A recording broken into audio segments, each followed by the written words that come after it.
Hey everyone, it is Erin Floto here, and I am here to do another 10 types video. So this is a series that I do on this channel just to give you ideas of collections that you can use or different types of certain types of trackers. The last one I did was like 10 types of routine trackers. I will link that in the card and in the description below, but this gives you an idea of like what types of spreads that you can do to create a routine. So I had things like an ideal schedule, or having a sleep routine, or creating a circle tracker, things like that. In this video, I am broadening it up a little bit. And I'm just going to talk about 10 types of annual collections that you can put in your bullet journal that may not as popular maybe. We know the staples of the bullet journaling system. You have doing like a future log and goal planning and things like that.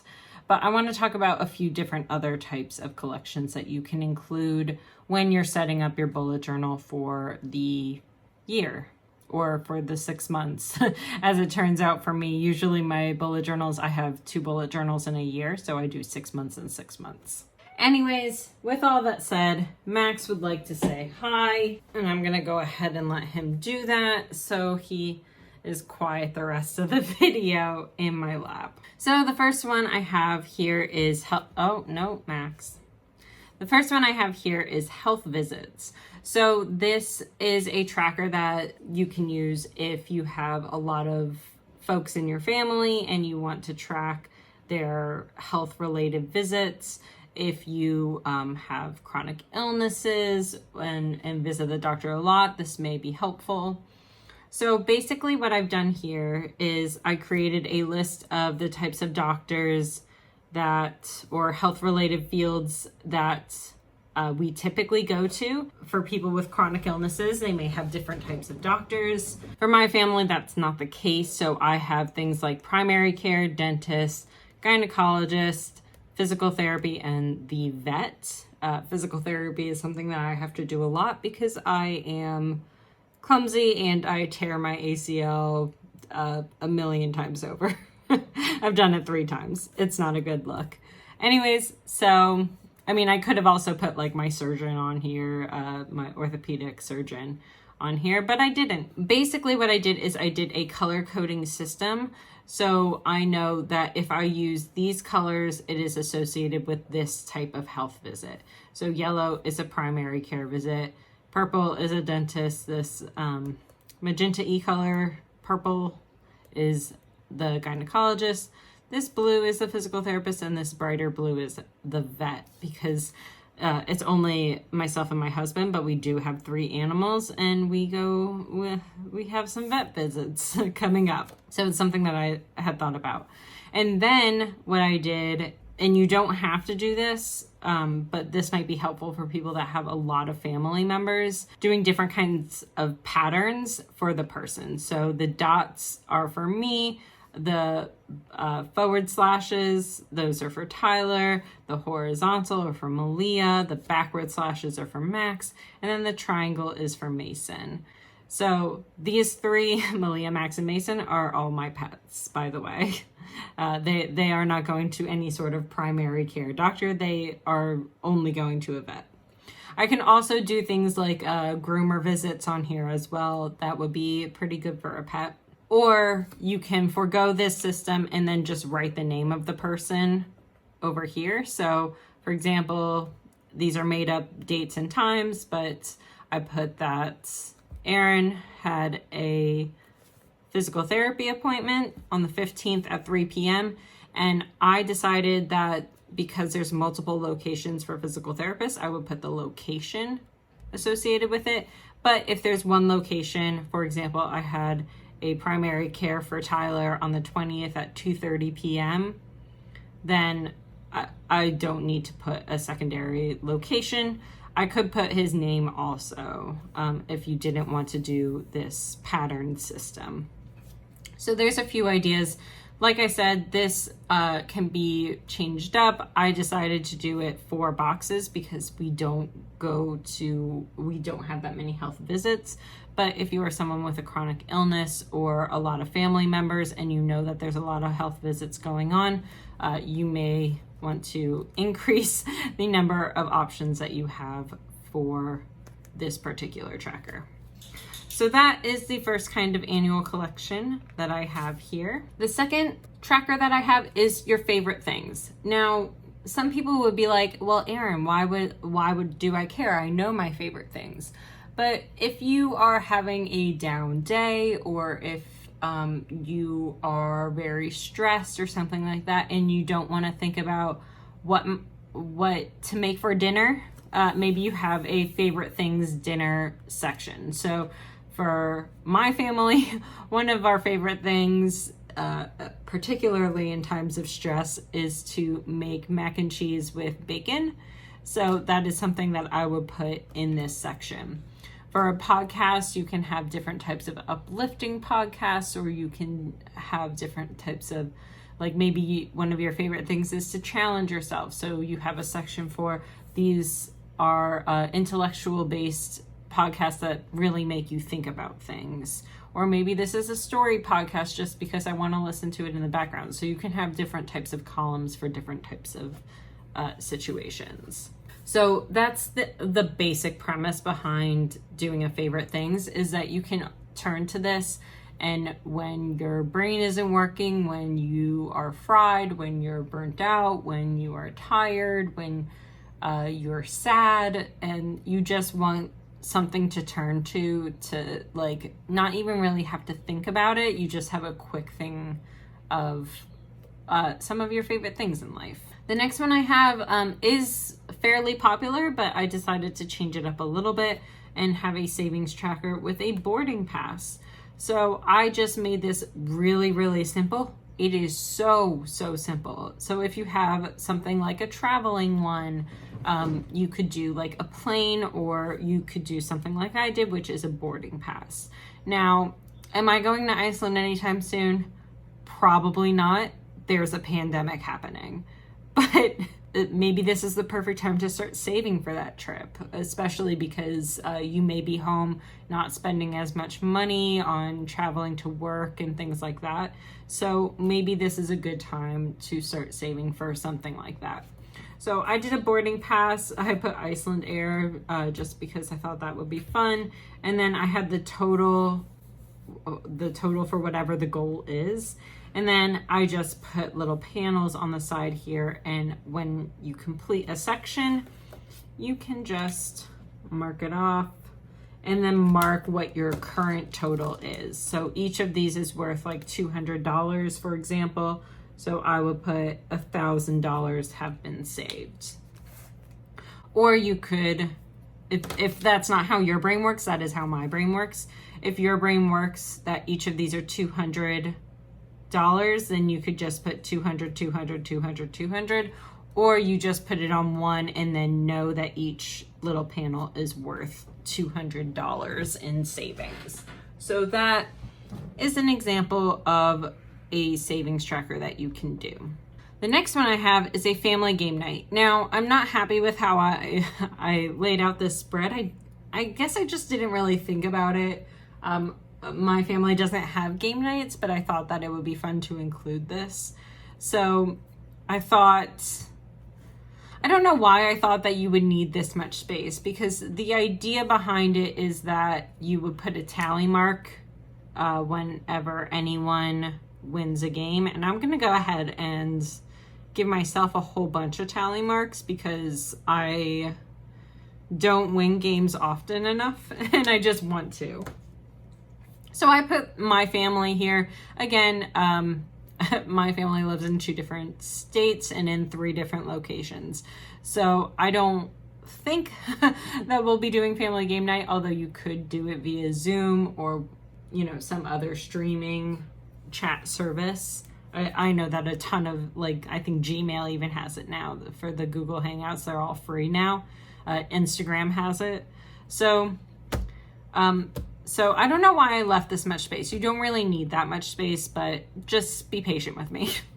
So I thought you could have a game schedule up here. So if we decide for the next month we're going to do weekly game nights or bi-weekly game nights or something like that, or every 2 weeks we're doing game nights, you can put the dates with the times, and then what game that you guys are going to play for that particular game night. So that's the idea behind this. And then whenever my brother says, oh no, I'm winning, I can be like, no, you're not.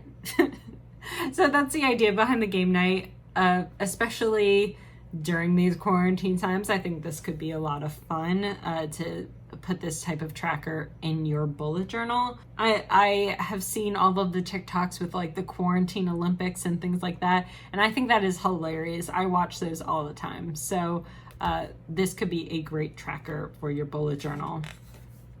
The fifth one I have is a puzzle tracker. So this is a representation of a tracker, I would say. For my husband and I, we really enjoy puzzles. So what I would do if I were moving into a new bullet journal right now, or what I could do, I should say, is create an entire sheet that has puzzle pieces all linked together.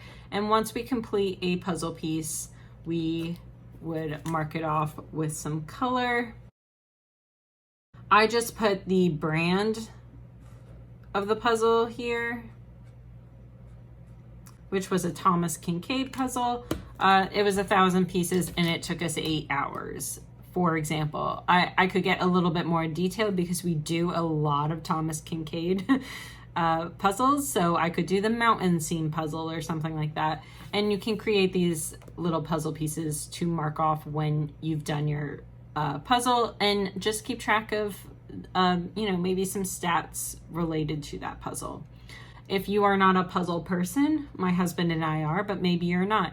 Maybe you are working on scarves or something like that. You could do an entire scarf and then you fill in different pieces as you go. I think Joshie Corinne had, I'll put it up here, had a mood tracker with a scarf. And I know that some other folks have done that as well. Amanda Rachel Lee has done that as well also. So I will put those images on the screen.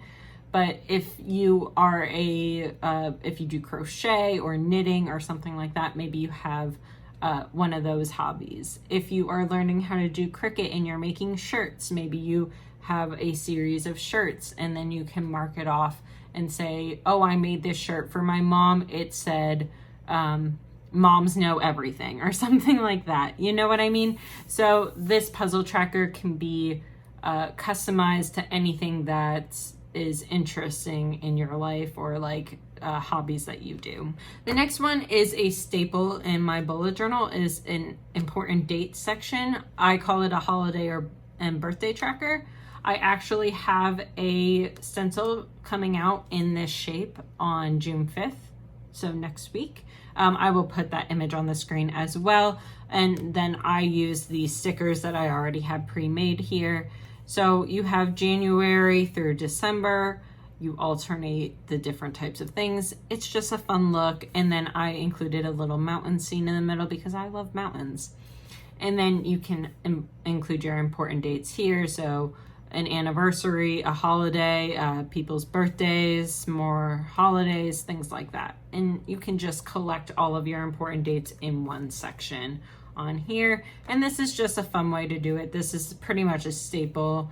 It's just a different type of way to do a future log that I think is a lot of fun. So I thought I would share that with you. The seventh one is a travel planning. Now, again, most of us aren't traveling. I totally get that. I'm sorry to put these in your face, but I think this is a great idea for an annual collection because I like to plan my trips. I like to have set plans. I don't plan like every single hour, but I do plan what types of free things that there are. If there's a day that's gonna rain and we wouldn't ordinarily hike, maybe there's a backup plan for something like that. So And actually, for our honeymoon, that is exactly what happened. It rained a lot in Iceland when we went for our honeymoon. But one of the days we had planned to do some hiking, but it turned out that it was going to pour absolutely all day. So we went to the planetarium situation that they have in Iceland, in Reykjavik. So that cost some money, but it was also like one of our backup plans that we had because we knew it was going to rain. So it's a great idea to start travel planning now, because you can look up different types of hotels that you like, the top restaurants that you may want to go to, free things that you can do. For example, I wrote down a lot of waterfalls and a lot of hiking locations along Iceland, because those are free things that we could do. And we had already just spent a lot of money on a wedding, so we were trying to do a lot more free things. Plus my husband and I like outdoor living type of situations anyways. So free things that you can do, and then different types of excursions. So for example, in Iceland, we did one of the glacier hikes. That was an excursion that we paid for, and it was led by one of the natives in Iceland.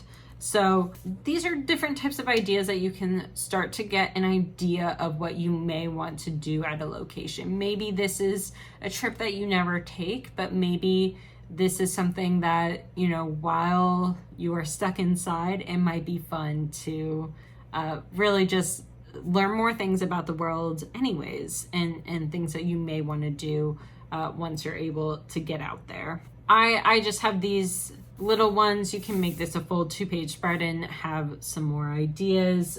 For example, they have a lot of lagoons. Maybe I would put lagoons and have a whole list of lagoons there. Maybe there's more bus trips that you could take, or helicopter rides, I don't know. Whatever you wanted to do, or if you wanted to have more area for like this tip section where I have like what the exchange rate was. Do you tip at hotels? Do you tip at restaurants? Because that is a thing that happens in the US but does not happen all around the world. So those are nice things to look up. And then I have a little budget section and a cost section in case you want to start tallying things up. So this is your ideal budget, and then this, once you start planning all these things, what your cost would end up being. So that is number 7, travel planning. And I'm going to flip back to one of my previous notebooks to show a few different other types of trackers. This is something that I like to do in all of these 10 types videos, just to show you how I've implemented some types of trackers. So then the next one I have is an income tracker. So for those of you that have multiple streams of income, this is a really good option. So just doing a very simple bar graph with different colors for the different types of incomes that you have. For example, on here was Etsy, YouTube, Redbubble, and other. So other would be, I was getting paid by a company to do an ad or something like that, or I was getting paid by a company to use their product, or I am now an affiliate of Cricut. So if you purchase a Cricut machine through my link, then I can get a commission.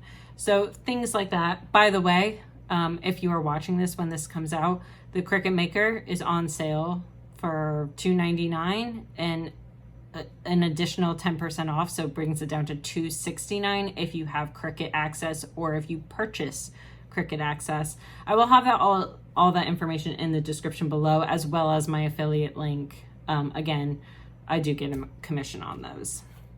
So that's an example of an income tracker, and then you can also include your expense tracker.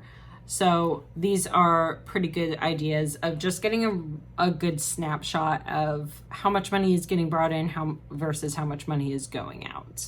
So there is the income tracker. The next one is one that I never filled out, but I really, really, really, really, really should have, is an ideal budget. So budgeting is important, and I don't do it, which is a problem. It's a problem that I've had for most of my life. I like to look at these types of bar graphs, but I don't like to think of a budget. It's just not my thing. I'm not that grown of an adult at this point, but you can break your ideal budget into a few different sections. There's like all these graphs, and you can go to Dave Ramsey and figure out what your ideal budget is and things like that. That again, that is not my game, obviously, since I never filled this out, but getting a snapshot of what your ideal budget is. In a perfect world, if things were always going to plan, what your ideal budget would be. And then the last one I have is a schedule for your work. So my husband, for example, knows his schedule the entire year in advance. There can be some fluctuations if he trades shifts with someone, if he trades holidays with someone, but he knows in, I think towards the middle of June, what his entire schedule is from July to the July 1st to June 30th. So I did this for a 3-month span, but if this is something that you know your schedule, but it is different, if you have a set schedule, this may not be helpful at all. But I do know that they do early releases more and things like that. So if you want to note those days on here, or for example, my husband, I would note what his rotation days were, and then I have what his call schedule is on here. So his specific call days, these aren't the only days that he works. Obviously, he works a lot. But these were his specific days when he was on call, meaning he was working a 12+ hour day and he would be home late. So I would have to figure something different out for dinner, for example. Again, this can be adapted for kids' school schedules or things like that. But things that you know in advance what your schedules are, or if you want to do it every 3 months and you know your schedule for the next 3 months, maybe you do it that way and you do a quarterly call schedule, kind of like what I did here. So there's a few ideas for you. I hope you guys got something out of this video. I really do enjoy doing these 10 types videos because I feel like it really exposes people to other types of trackers that they can do and find things that maybe wouldn't come to their brain right away when they're thinking of a certain type of tracker. So doing this type of health tracker, maybe that's not something that you had ever thought of. Maybe you just put your doctor's visits on a future log, which is totally fine, but maybe if you have a chronic illness, or if you have a lot of family members, it's hard to juggle all those different types of appointments, and having its own tracker might be helpful. So that's why I put these videos together. I hope you guys enjoy this video. I really appreciate every single view that comes on these videos, every single comment down below. I do want to pause here for just a second, and I just want to dedicate this video to people of color. I know you are having such a hard time. I see you. I support you. I can't even imagine the heartbreak and pain and fear that you live in every single day. I understand that. Because of the color of my skin, I don't know your reality. And I just want to dedicate this video today to people of color out there, planners of color. My heart is with you, and it sucks. I don't have any other words for it. So I just wanted to take a second to dedicate this video today. And I know this is the bare minimum that I can do, but I really just wanted to say and dedicate this video. Thank you all so much. Please like, subscribe, and hit that notification bell. Again, I really appreciate all of you for continuing to watch these videos. I hope that I'm putting things out in the world that you guys enjoy. So thank you so much. Please like, subscribe, hit that notification bell, all that kind of jazz. I will see you next time. Bye, everyone.